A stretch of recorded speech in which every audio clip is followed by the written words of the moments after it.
Hello అందరికీ. ఈరోజు మన ఛానల్‌లోని ఉండ్రాల పాయసం ఎలా చేసుకోవాలో చూద్దాము. అలానే ఇప్పటివరకు మన ఛానల్ ఎవరైనా సబ్స్క్రైబ్ చేసుకోకపోతే ప్లీజ్ సబ్స్క్రైబ్ చేయండి. దీనికోసం నీళ్లు ఎసరు కింద పెట్టుకొని కొంచెం పంచదార అలానే సాల్ట్ వేసుకుంటున్నాను.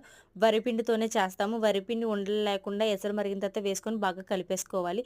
వేసిన పిండిని కొంచెం నెయ్యితోటి కలుపుకుంటూ పక్కన పెట్టేసుకొని చిన్న చిన్న ఉండ్రాల కింద చేసేసుకోండి. అలానే ఉండ్రాల పిండి టేస్ట్ బాగుంటుంది. పంచదార వేసాం కదా, పిల్లలు కూడా ఇష్టంగా తింటారు.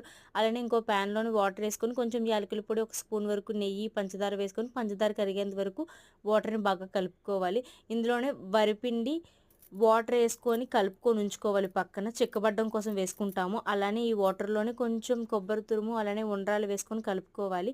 ఈ గ్లాస్‌లో కలుపుకున్న వరిపిండి కూడా వేసేసుకుంటే చిక్కబడుతుంది.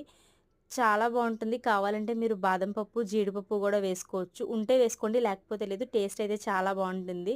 మా పిల్లాడైతే చాలా ఇష్టంగా తిన్నాడు. నేను కూడా. నా కుకింగ్ వీడియోస్ మీకు నచ్చినట్టయితే నా ఛానల్ సబ్స్క్రైబ్ చేయండి.